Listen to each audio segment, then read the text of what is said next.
So I found that social media, Instagram, was my jam. And I found that I was my avatar, my ICA, my ideal client. So I started just talking to people like me, and they kept finding me and sharing me. And like, I took courses and I tried to learn from the best of who was out there teaching social media, teaching marketing, teaching branding. Usually everything is, for me, is purple. My social media, everything's purple. So when they see things purple, that people think of me. When people think of older students, they think of me because I talked about it so many times. Like I do certain GIFs and memes, people think, oh, like, oh, that's Hallie, like, oh, that's gotta be her, and they're sharing it out. By being visible and constantly consistent, I grew my social media to then use that to grow my email list, and most of my sales come through my email list. I am Hallie Sherman, and I am the CEO behind Speech Time Fun, Inc., and I provide resources and professional development for speech-language pathologists that work with primarily middle school and high school students. So I'm really looking forward to this conversation. First of all, thank you so much for taking the time to come on. It's a pleasure to speak with you. Um, but your industry is really unique, and your profession is really unique. So can you elaborate exactly on your role in the industry and what you do with other professionals? Sure. So after working in the schools for many, many years, I realized there was a lack of resources and adequate professional development for speech pathologists, especially those working with in the school setting, but also with the upper age students. There was nothing out there. There was a lot of corporate businesses, big companies that were making boxed games for the younger ones. There was nothing. And a lot of us in my profession didn't even get training on how to work with this age group in graduate school. So there's a big need, and a lot of people were fearing working with that age group. So there was a lot of, admin looking for hiring and not able to, keep staff because of it. And I found myself, in Long Island. It's so hard to get in public schools when the first job I was able to really get was with middle school and high school. So I took it. Hey, I wanted a pension. Hey, I wanted all those things. So, but I had to work really, really hard to figure it out. And I made a lot of mistakes. And I realized if I can help other people get there easier and faster than I did. And back when I started my business back in 2012, that was when blogging and Pinteresting was just getting started. So I figured, let me just share, like, as an online journal, what I'm doing. So I started that, and then I started selling my resources on Teachers Pay Teachers, which is like an Etsy for educators. Hmm. And I started that way, and I realized right away that there was a huge, huge need for these resources. I was making it myself for my students, going home at night, making the resources, putting it on the site, then working on the marketing, and I learned all that stuff afterwards. But now my business has progressed, and now I have an online membership where speech pathologists can subscribe to get access to my resources, get brand new resources each and every month. And I also host an online conference 3 times a year to provide professional development for speech pathologists. You do it all. It's Yes. pretty impressive, actually. So I want to hear a little bit more specifically about the type of products you're what kind of like so you the services you explained what you're actually doing, but now what kind of when somebody subscribes on your monthly program, your membership, what kind of materials are they receiving? So it's all digital downloads, PDFs, some digital games like Google Slide activities, things that an educator, speech pathologist can use in the classroom. Or honestly, there's a lot of them that are now working virtually via teletherapy. This was even something before COVID that they were doing areas that can't get access to speech pathologists. So no matter what, if they're working in person or virtually, they have access to like a PDF download that they can print, cut up and use, some worksheets, things like that. So that's what they get access to. So let's backtrack a little bit to speech pathology and what who needs speech pathology. Can you elaborate on exactly like I think the general public understands what it is as a whole, but like can you go a little deeper into like who needs it, what it exactly is, what the therapy actually looks like, and what resources are typically used, and what the resources might like you provide that are different than what is provided out there. Sure. So when people think about speech, they think about articulation, a student with a lisp or can't say the R sound, or maybe someone with a stutter. And that is something that we do. But in order for a student to get services in the school setting, it really needs to be impacting them academically. So it's really hard to justify saying that lisp is causing them to fail that science test.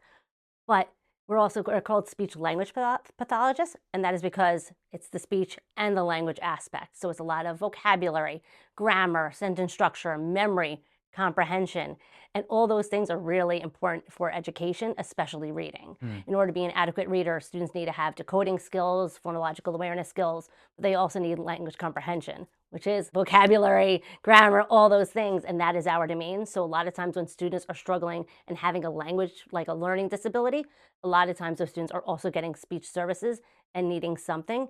And back then, there was nothing out there other than just English language arts worksheets. I was going to local teacher stores buying, scholastic books for main idea and sequencing, and not really knowing what my role was, especially with those older students that are still struggling with the same things that they were getting maybe in those early elementary years. Mm. They were falling farther and farther behind. And that's something that my membership, my resources provide, is resources that are materials at a lower reading level, because a lot of these students are reading at a lower reading level, even though they're in 6th, 7th grade.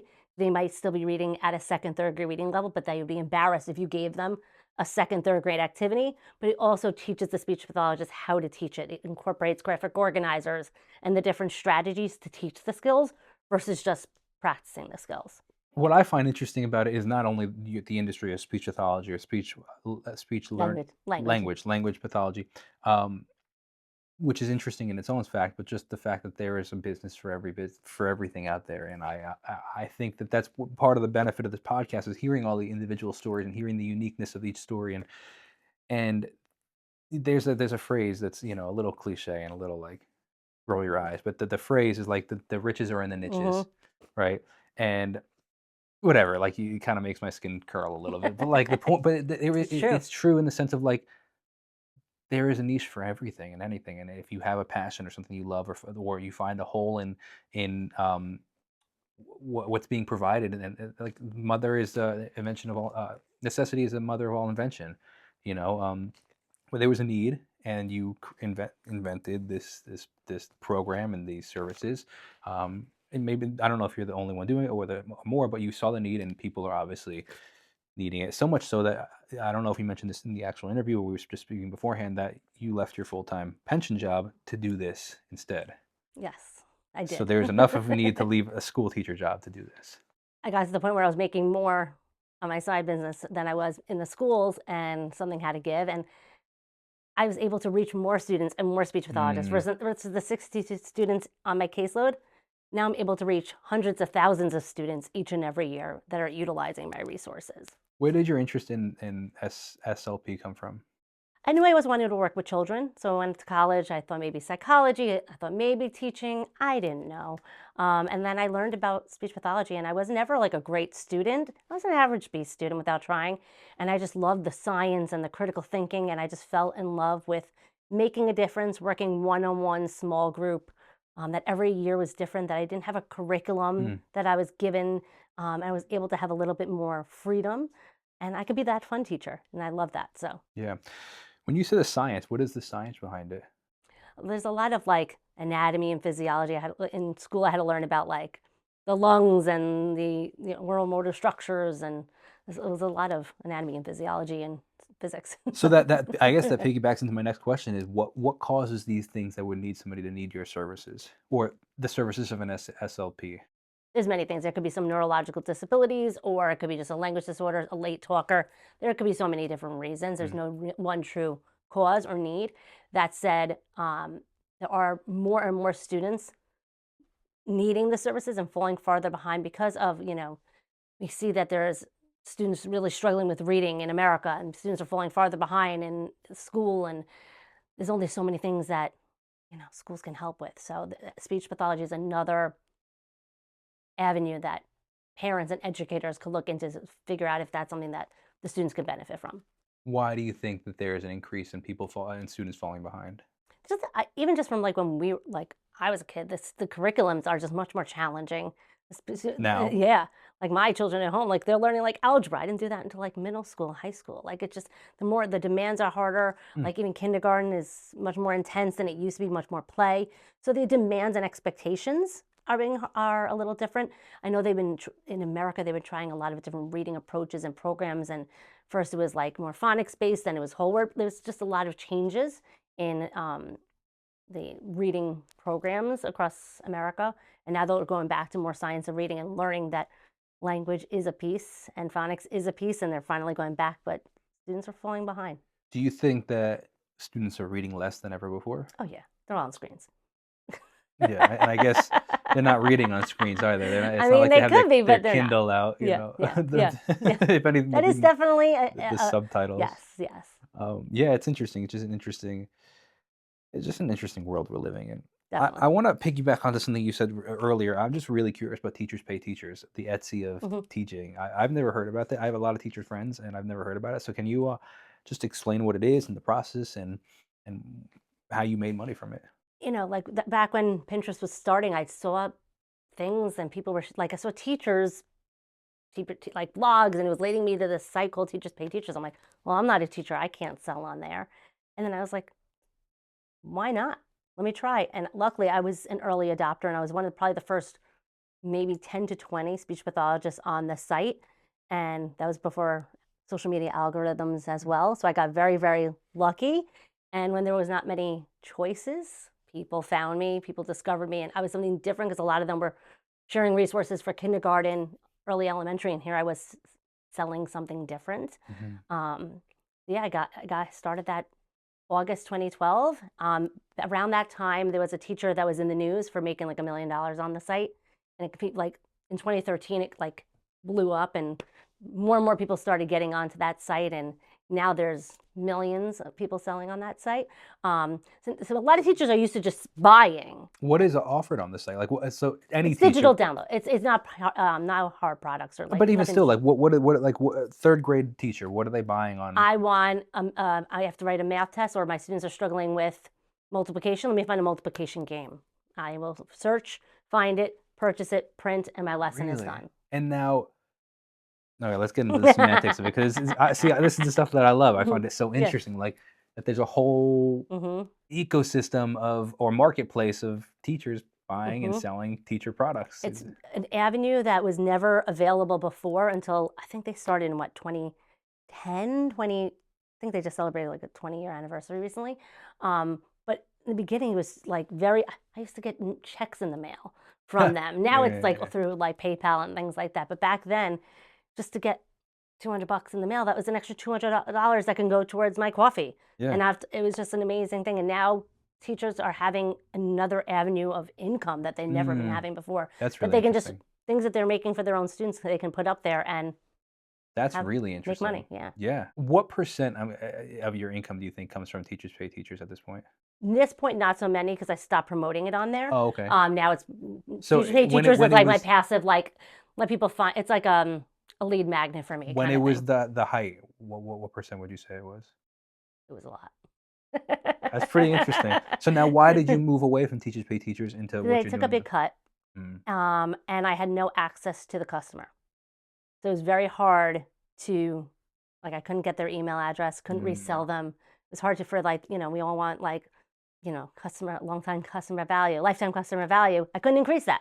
yeah. Like, yes, I'm hoping that they get on my email list elsewhere, but there was no real way of tracking any, like even Facebook ads. It was very hard to track whether they were effective or not. That's really interesting. So your Facebook ad would lead to the teachers pay teachers, But I their couldn't per check the oh, conversion on yeah.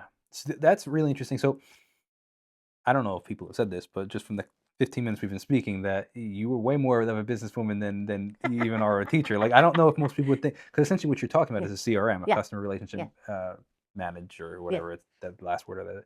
Um, exactly all the things you're talking about, the conversion rates and resale value and getting their emails so that you can't like only business people think about Which that. is So crazy yeah, which because, is like, that's what I'm saying. Like, be in the school is such like another lifetime ago, mm, and I was doing this on the side, and mhm, then like I just love this stuff so much more, mm. and it fuels me more that So talk to me about the process. So you say, okay, I don't have access to my customer. I can't resell them. I can't contact them. They might love the product, but they might not follow me anywhere else because it's a one-time purchase. I want to make a switch, and then you switch to what, and what does that process look like now? by the time I started my membership, because I was working full time, I had a team behind me helping me make the resources, so it wasn't me anymore. And we finally had a process where we were pushing out a new resource a week. Hmm. And people were like, "You're making so many things. I want to buy everything from you, but I can't." And I was like, huh, this is a membership. And I worked with business coaches, and they were like, yeah, this is the way to do it. You have the process in place to push out a lot of resources in a short amount of time. Why don't you give people access to it Hmm. and let them subscribe? And So what is I already had a following at that time. what So does the membership process look like at the moment? so they Or tiers, or what does that look like? so you either Structure, I subscribe guess, is the word I was looking monthly for. or annually. So it's $35 a month or $375 annually, and they get access to a whole online hub of resources, and they have a whole bonus section of resources for different goals. And then every month they get a brand new theme because older students are into like anime and TikTok and all that stuff. So Wow. we come up with a brand new theme each month. Like this month is commercials because of Super Bowl. Mm. Last month was football, so they already got that. And then So what would be an example for commercials Super Bowl? so it's like articles, fictional stories, games to work on the goals that the speech pathologist was working on, all related to Wow. commercials. I like find YouTube videos that they can use in their speech room, like some fun commercials and things like that. Wow. Yeah. It's such a fascinating world we're living Yeah. in. Like you can make money from anything. It's amazing. Hmm. It's amazing. So now let's talk about your, I guess, the clients of your clients. So essentially what you are is a B2B, quote unquote, and it's really It's B2T, which really is yeah, be to teacher, yeah. really, because the consumer is really the student, and They have you're no say in whether or not they get sure, less. but you, in the sense of like if you're thinking of a doctor's office, the consumer would be the patient, and they don't really have a say in the products the doctor's using, Yes, yes. and the people that are selling to the doctors are really the B2B, and so you're really B2B, and then the C is the consumer is the student.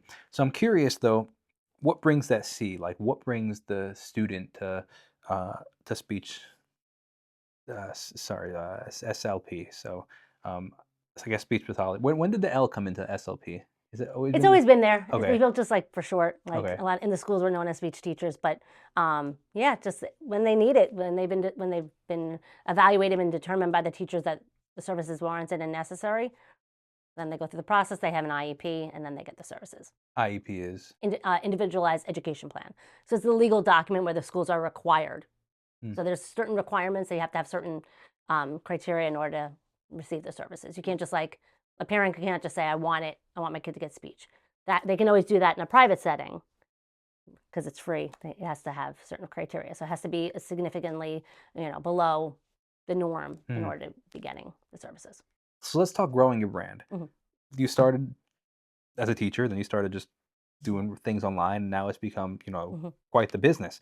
What does marketing look like? How are you finding new customers, if we might call them Doing a lot of everything. They always say you have to do that? everything, but you also have to find what you love and do everything or a few things really, really well. So I found that social media, Instagram was my jam. People were, yes, I started my account before algorithms, but I kept learning as the algorithms came out what was needed. And I found that I was my avatar, my ICA, my, ideal client, whatever.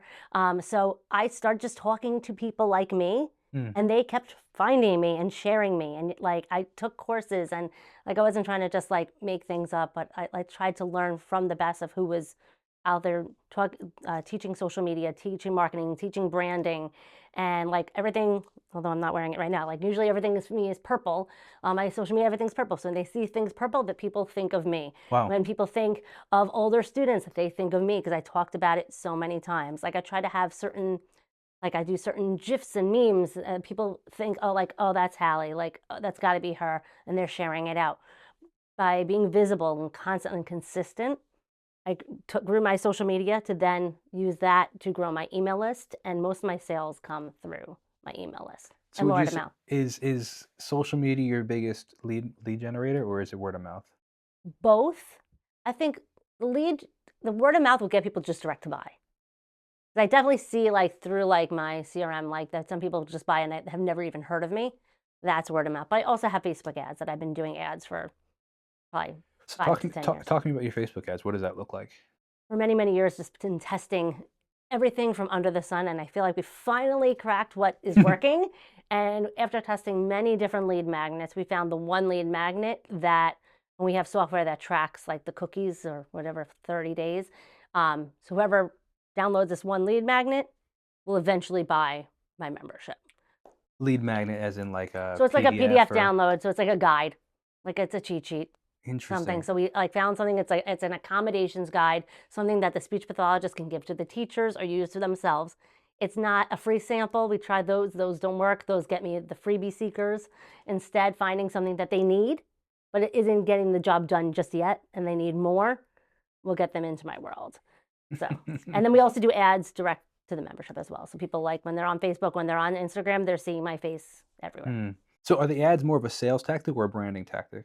All the above. So just even like the ads that aren't necessarily direct selling, they're just Yeah. showing. Everything is like, it's all the purple, it's all the, I try everything. I do talking heads, I do the carousels, all the different things, so that I'm catering to all the different types of people. Percentage wise, I'm curious.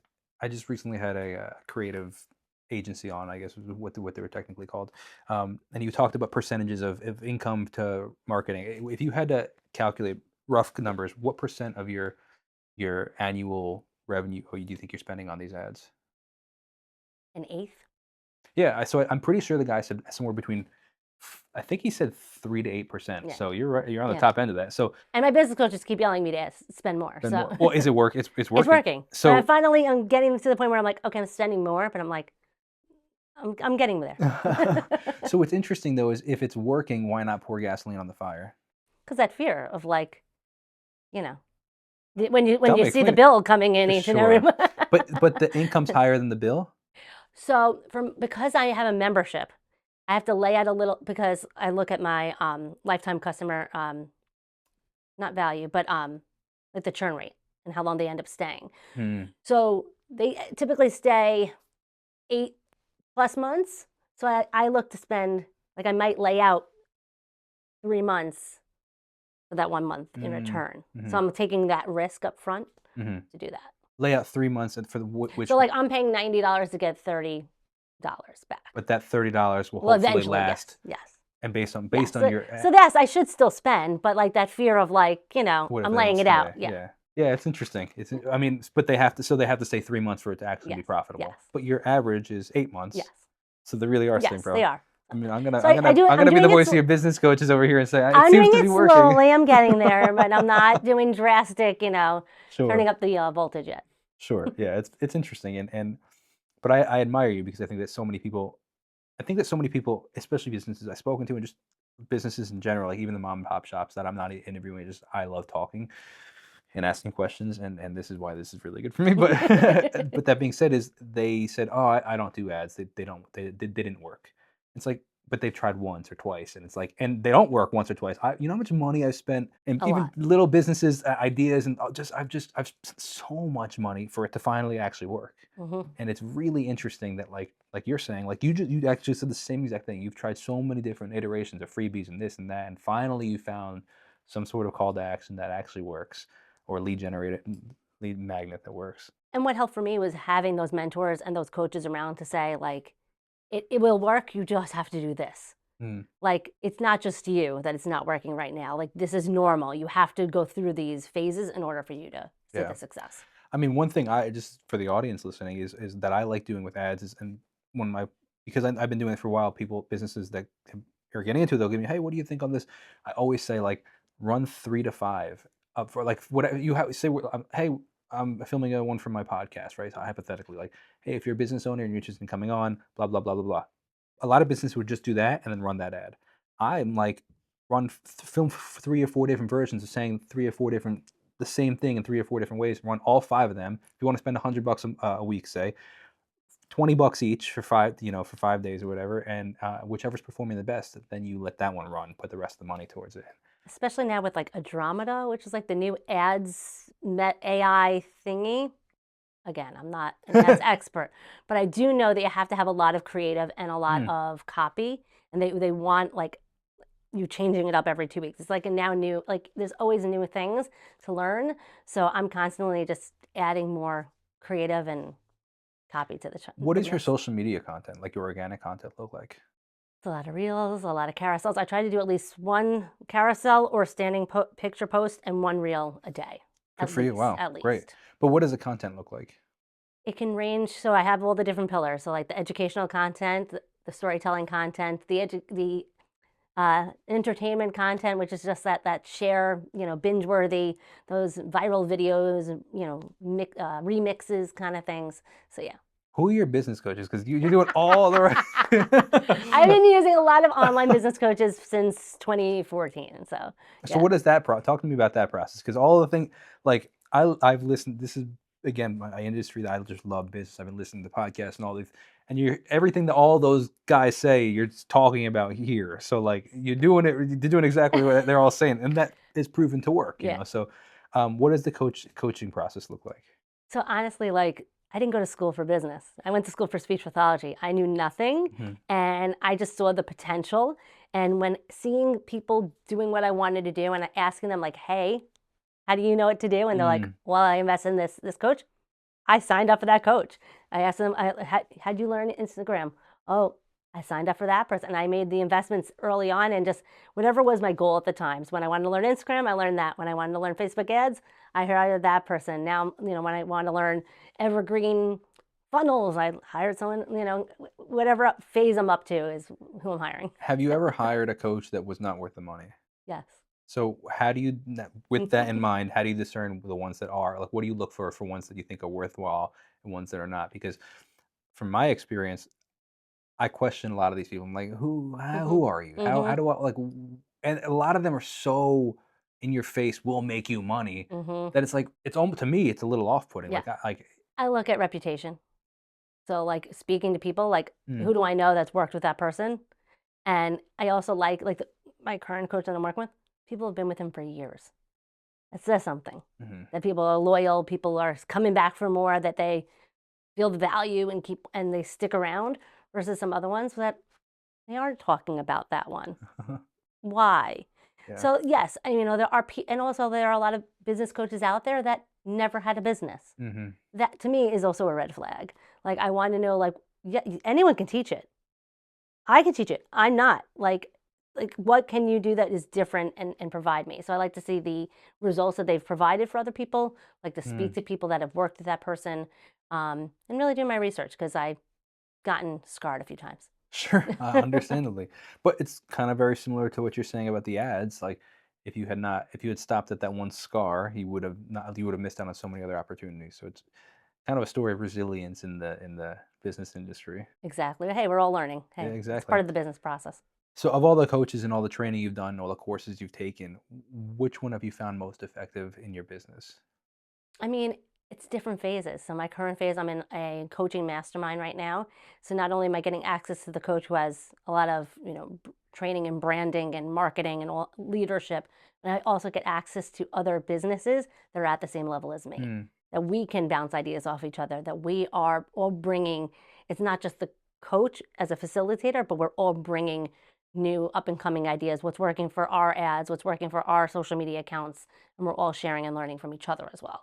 So they're all different industry, like all. All And very. I'm the only person doing what I'm doing. what is the structure of that? Like you're in like a online chat room kind of thing, or? We're in a Facebook group, and then we also have the current one I'm in is a once a month Zoom call with our coach, but we also have access to the coach, privately, and then we have retreats throughout the years Oh where wow, we cool. travel. Like I'm traveling next week to Sedona to be together and learn and mastermind, and you have hot seats where you can present a problem that you're having, and everyone can share, and it really is a community learning experience, and not just relying on that one person to teach you. Very interesting. I like that. Yeah. All right, so if you were to be put in the hot seat right now, what is the business problem that you would love to be solved right now? Oof. I don't even know. And that's honestly That's a my big, great problem to that's a real, have. it's a good problem to have. And this is always my biggest problem is because all the things are working. It's Mm, very hard to figure out the one lever that you need to pull that I the. need to pull other than pulling all the levers, which I am just doing, and figuring out what is the real true. Like, should I just, crank on my Facebook ads and like let everything else ride and just keep doing what I'm doing? Or should I be posting more time on social media? Or should I be sending out more emails to my email list? Like, should I be doing more podcast? Like, what would be the Mm, lever that I should be pulling? and they all kind of seem to be working. Exactly. So there's no rhyme or reason. Yeah, interesting. What a problem to have. I'm I'm just fine with kidding. it. I'm okay with it. I'm just But kidding. that is my problem. Yeah, no, absolutely. Yeah. So let me know what you find on that because I I'm will let you curious know. when you go to That is that. that is my problem. Yeah, absolutely. So what are some of the other problems you've seen other businesses have through those, just the mastermind or the mastermind in general? People learning just to speak to the right customer. Sometimes people getting not leads, but it's not their correct lead.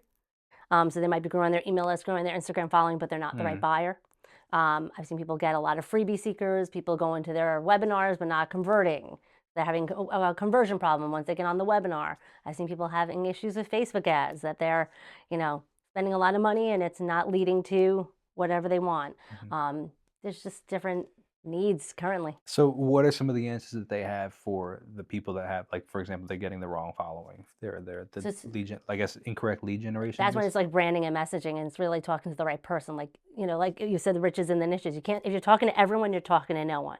You got to talk to that specific person and the person that's going to buy. So something that I learned is looking at the people that are buying and looking at like what qualities do they have instead of looking at just everyone and who you want to target. Look at the people that have already bought from me. Hmm. So like, hey, so this person, this person, this person. Okay, what what freebies did they get before me? How long were they on my email list? What events did they come to me? Did they listen to my podcast? Did they watch whatever things you had for? How long did they hear about you before they finally bought? Did they get a referral? Who was that referral? Like learning all the things about those people and how can I find more of that person versus just like hoping that fake person we created in like a avatar worksheet that you might have done, that Sally that you wrote down, that she doesn't exist, but how can we talk to that real person Hmm. and getting on the phone with those customers? And I've Hmm. actually gotten on Zoom, had those dialogues with them and asked them about, you know, and when they purchased, how did their life change and Hmm. all the different things.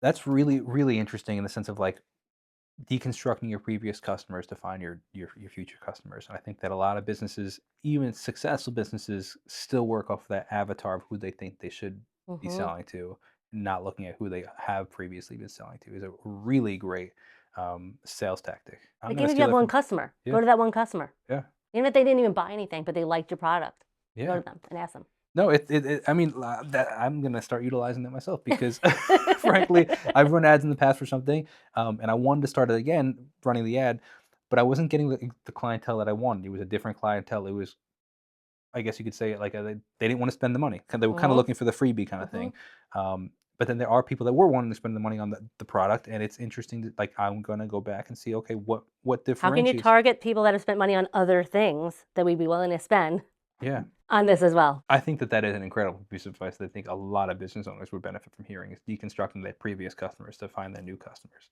Yeah, that's going to stick with me for a while. Like just get like before I even got them on the phone was just doing that research and it didn't take long. How do you track that information? How do you know how many freebies and where they found you and all that stuff? I just looked at my customer list and went on. I use ConvertKit for my email and I just went to see what tags they have. And we just used the tagging system for all the different things that they've done before. And it automatically tags them, or how does that It's work? automatic, yeah. So what? They're on their email list and they click certain things and it tracks what they've clicked and purchased and. Like you have to set it up like some tagging. Like so when someone gets on my email list for whatever reason, they get that tag for joining that way. So when they become a member, they have a tag that they have a member. When they went to this event, they have a tag. But it's when I set up those different entryways, I create those tags. Two questions about that. How are you growing that list? And have you considered moving or adding to the list of like the SMS world? So Facebook ads. So we're getting about 1,000 new leads a week just from Facebook ads alone. How many Organic, of those convert? about 25% a week. Wow. No, yeah, no, that's not really. I'm lying. Like 5%. So that's what, 50 people a week? About, yeah. Still, that's Yeah, 200 people a month yeah, adding to your email yes. list. Well, that gets to my membership, yeah. So you could So converting. I'm getting 100 people from my ad to my email list, about 1,000 people a week So you're converting 1,000 people a to my week. to my email list, yes. Oh, I thought that. Wow. Okay. Yes. Yeah. Wow. Just from Facebook Jeez. ads. Yes. How big is the email list? 70,000. It's a But lot people of. leave. Sure, of course, and 'Cause I people don't send a check lot their of emails, but emails, so it's still, okay. like, Yeah. it's a lot of people. But I also have a $35 a month product, so I have to have a lot of volume. Sure, yeah, but even still, though, Yeah. 50. Would you? So that's 50 people a week are converting, though. About give or take, yeah. Wow, that's pretty sweet. Yes. I'm gonna hire you as my coach. That's pretty sweet, man. And then And then organic through social media and things like that. yeah, I was just trying to process that. It's a pretty sweet conversion Yes, rate. that's why but again, that took a lot of testing to figure out that one. And I send out a lot of emails and I nurture them and do all the Hmm. things, retarget them, threads. How do you find the balance of over emailing? When I send emails, people buy. So if you don't like it, you can unsubscribe. Yeah, I guess. And I guess to be And honest with also, you, like coaches telling me, like, send more emails. If that's the way people are buying, why are you only sending an email once a week? hmm, So I was like, yeah. okay, let me try. So I did 2. Then I did 3. Now I do And it I daily. guess so. What this is a loaded question because I have an answer that I want to share. But like, what would be the content of that email? Sometimes it's listen to my podcast. Sometimes it's here's a blog post that you might have not read in a while. 5 out of the 7 emails a week is in a different way, in a different, overcoming a different objection or a different problem, or maybe a problem aware or solution aware, all those different things. I send them directly to my sales page. Interesting. Yeah. So is there substance in that though? Like, or is it more of Maybe a this? story or two. I try different lanes. It's all testing. Hmm. So when something works, I clone it and make another version for the next Yeah, week. and I guess if you're interested in it, because 90% of, I guess, the emails that I receive, I'm like, I don't even open. But recently I have there's 2 email lists that I'm on that I'm like, when I see them, I actually want to look. And whatever these companies are doing, it is it's incredible. Mhm. Like, I don't know. So a little bit. I'll give a little bit of backstory on me. I enjoy cigars, so I'm a Mhm. cigar smoker, and I somehow got on this. Or I don't. Made a purchase, so I got on the email list, and whatever they're doing, I'm like, I want to open every email because it's just like, oh, this is really, oh, look at that, oh, that's But are really you buying every single time? not every time, because I don't have the funds to buy every time. But I'm taking mental notes for when I make. I also there's only so many cigars I can smoke. It's like I can't make like, but like, but I make mental notes of what I would like to buy in the future. Or wow, this is really, and they have converted me a few Mhm. times in the past. And then, now the other one I have not bought from at all. I just really because their products are, it's essentially an online boutique, Okay. like a men's boutique, Mm. and but their branding is incredible. Like they kind of very similar Mhm. to you. They sell the story more than just the product. So if it's a jacket, well, you can go out like this is a 1970s style jacket that like every outdoor rugged man wore in it's like, well, I Mm. want to be like every outdoor wear. It's like, and they do such a good And job. that's why you're targeting that different type of buyer. So there's the buyer that will keep thinking about it, and eventually maybe there'll be a sale, and you're like, okay, I'm on it. I've been eyeing this one. I'm finally. So every once in a while, I'll throw a coupon code out Mm, for those people that have been lurking and thinking. Sometimes I'll tell a story, and then sometimes I'll hit home on like the math, like you've been spending $400 on Teachers Pay Teachers, or you can spend $30 here. mm. Like, which would you? I target all those different kind of buyers and mentalities. Sometimes I just try silly, like I one time as my subject line was like, "Do you want to join a cult?" Like I've tried everything under the sun. And I think, well, obviously it's proof that it's working. And Yeah. I think that one of the problems that business owners have is they get stuck in their ways, and they think either because something worked and then they beat it to death, and then they realize that it's not working anymore, but they think that because it worked once that it's going to continue to work, or a fluke, Hmm. and it worked once for whatever reason, and they still continue to try to work it even though it was just a one-time thing. But just continuing to change and try new things is huge. That's something I've learned is the data is our best friend. Mm. Looking at the data, like what worked, what didn't work, do more of what worked, and what didn't work, learn why it didn't work and change it. It's all testing. There is like what worked for someone else might not work for me, and that's okay, but try it. I think I'm gonna join your mailing list just to You'll see, I send a lot of emails. backtrack of seeing what you're doing and like learn. It's Okay. incredible. I really admire it. Thank you. It's cool to see when somebody's succeeding in it, and especially in an area that so many people try and fail in. Hmm. But I think that they try and fail for just the fact of not trying enough. Or trying to just do what everyone else is doing and not trying to be themselves and make their own space. So what is yourself? What is your own space? What is a space that you've found or created? One that of all the memberships for speech pathology, I'm the only one exclusive for the older students. Now, a few more have come in after me, but like I was there first, and and my offer's still different than theirs. So you still mainly only focus on older Only students. I have some stuff on there for the younger ones. It's there if they need it, but it's not our main focus. Mm. It's not my expertise. I I haven't guess worked. because if a ninth grade teacher is not going to need any, or like a high Yeah, school speech. some speech pathologists do work K to 12, and that's why I have it. But like the younger stuff, like there's so much out there, they don't need to go that far to find it. For teachers pay teachers, because I'm still fascinated Hmm. by that. Again, that the ecosystem. Um, just 'cause there's everything. You can buy anything online, I Hmm. guess. Hmm. My Um, kids come home from school and I look at the worksheets and I try to guess what creator made it. so there's Oh yeah. specific like, Oh, like sometimes you'll see like the logo or like I'll create wow, that's or I'll crazy. guess. I've given the teachers pay teachers gift cards for holidays, and they're so grateful. Like, 'cause it's how many So Starbucks gift cards can they that was get? my follow-up question is, I guess this money comes out of the teacher's pocket? Yes. So the majority of my members, and I mean people aren't buying on teachers pay teachers. It is typically coming from their own personal budget. But however, we are now, I mean now, more and more throughout the years getting school districts, because school districts do have budgets and will give to like their reading teachers to go buy supplies and their math teachers to go buy supplies. We do have some that will pay for their speech pathologists to join our membership. So we do get purchase orders from districts as well. Is that the goal? I mean, ultimately, I'd rather them not have to pay out of their own Well, pocket. sure, but And the like, districts do have money, so I would yeah. love it more that, I mean, it's also, I'm getting it up front. It's an annual subscription versus a monthly. Usually it's multiple licenses, so it's a bigger chunk of change. Yeah. Um, that's the ideal. Could you see yourself moving towards that direction though, or do you think that that's just a snail? It's hard to get there. We are still always trying. I have someone on my team whose focus is reaching out to districts and dealing with that. But Wow. a lot of times it is the speech pathologist going to their admin and asking for them to buy it Mm, versus the admin seeking us out. okay, so putting yourself in the hot seat again, what would you do to get more of those?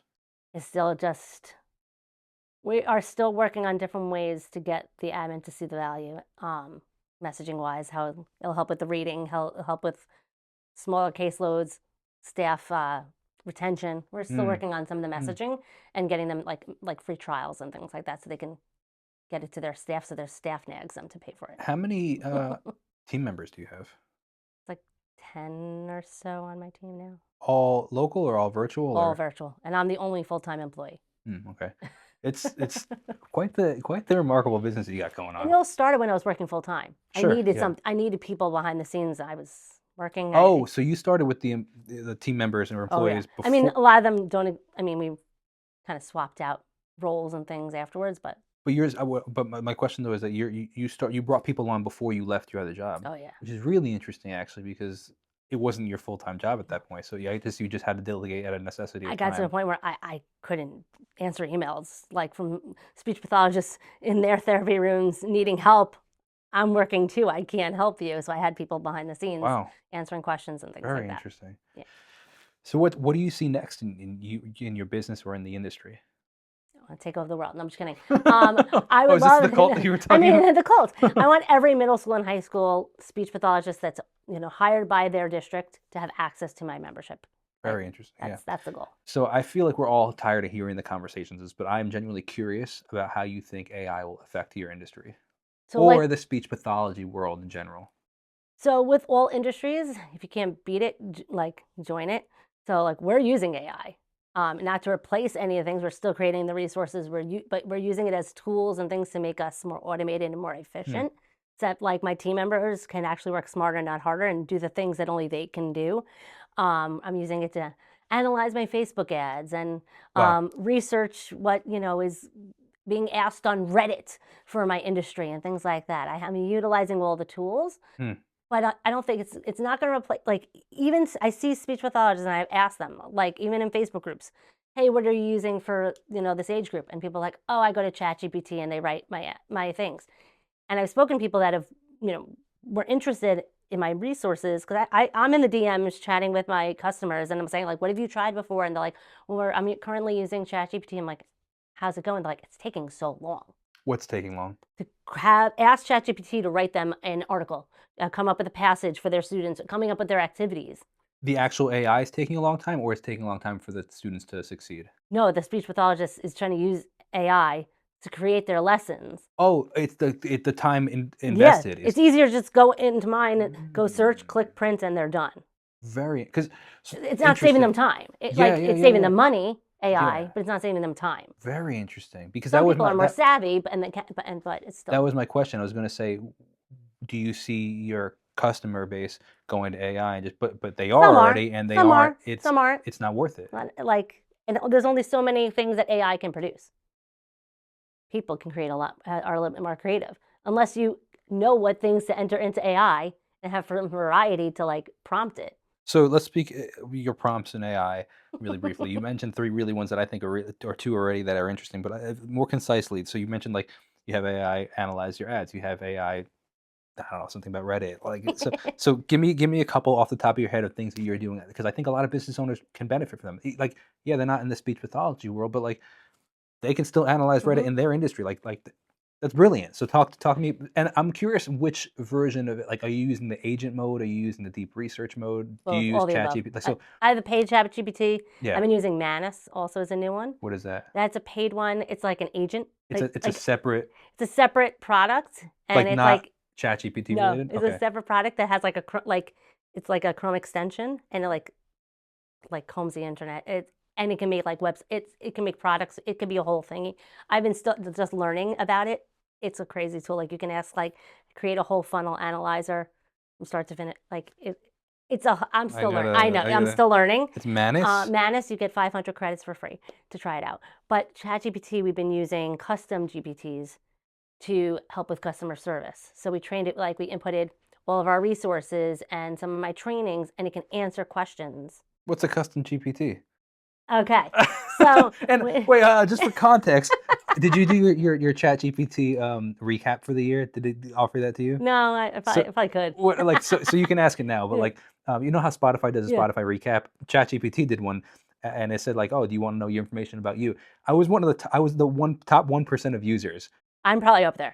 I assume you are Me and too. Chatty are besties. Yeah. It said that I think I sent 10,000 messages Oh, a lot. like something insane. I'll be driving and I'll just voice message Yeah, it. yeah, I yeah. voice message. Oh, this is another thing for chat. Like before I go into how to do a custom GPT, I created a project, so I different projects for messaging for this and that. And then while driving somewhere, I just told it all of my favorite stories to tell on like Instagram and in my email, and it categorized them into different buckets. So now it made a whole spreadsheet that like I can just go and find a story. But he also now knows it. Yes. Wait, story isn't like Like your favorite like social media, like your origin story, like you know what how you started this podcast and all the different things. You can just tell all your favorite stories, like about your children that is I gotta take you to lunch because I gotta pick your brain on a lot of things that we don't have time for here. Because but yeah, you're but like, wait, I know, sorry. I love it. No, I Yeah, think it's yeah. amazing. I think that you're doing so many things that, I've I'm scratched the not afraid to surface on a try lot of things, these. clearly. Yeah, Yeah, exactly, and it's working though. yeah. So we'll be in touch. But But custom, just a brief custom GPT, if you have the paid GPT, yeah, which is what, $20 a month. yeah, Like it's the plus sign at the top, you hit it and you can create your own custom GPTs, which basically trains it like once, so you can upload any documents, and you can ask ChatGPT like how to make me a master doc. Like what thing, if I want to create a master doc, what do you need from me? So it'll prompt you, ask all these things like about your business, blah, blah, blah. You create a PDF and then you upload it into the custom GPT, and you can say every single time. So like I do it for like my podcast outline. So like every single time I want you to help me with the podcast outline, I want to have this kind of hook. This is like, so you can have like, instead of every single time having to put that prompt in, it's already set and you don't have to like remember it. And you can share like GPTs with people. it's insane. Yeah, it's crazy. It's crazy, Yeah. and it's crazy that you're doing all of it, and it's amazing. I commend you. It's very cool. I sleep a little bit. I sleep a little bit. Yeah, insane. All right. So that being said, what are three or four prompts that off the top of your head that you've seen benefit your business? Definitely one helping me with like the metrics and stuff. Like I said, like every week my Facebook ads manager sends me like my analytics and I enter them into ChatGPT and I have a whole project where we like build upon it. So it'll then make me a chart like based on you're doing better than last week, and it tells me how I'm doing. It gives me ideas if I should increase, decrease. Mm. Like it's coaching me and telling me what to do. I don't listen to it fully, but so definitely that's a one that I love. Like I don't want to be sitting there with a calculator and figuring out CAC and Mm. LTV and CP, all these acronyms that I don't even want to remember what they are. I let ChatGPT do it every single week for me, and it helps me like just get it faster, easier. Mm.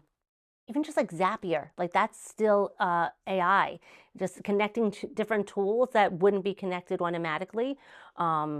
Just something like that. Yeah. We're using Zapier all the time in my business. I found that website incredibly difficult to use. I mean, I'm not the one personally setting it up, but the Fair. business is using it. Fair. So, Fair. Very fair. Because I um, tried setting up and I was like, this is so yeah. out of my league. And then yeah, like I said, we entered in all like the custom GPT of like just different customer questions that are constantly being asked, and it comes and provides a prompt. So my customer service team, who are not speech pathologists, can answer some things, and they Very just like, is interesting. this correct? And they'll just ask, yes, you're good. Very interesting. So, wow, it's incredible. All right. So, where do you see your industry going in the next couple of years? I think still more and more like people are fearful of investing. So like in my product and this, so I'm hoping more and more districts see the value in investing in their staff and investing in their speech pathologists and getting more district. What are you actively doing to mitigate that fear, the fear of investment? Showing the value time, like it's all How do you show I know value? it, and it's so hard because it's I always like I do that math. I'm like, how many hours are you saving?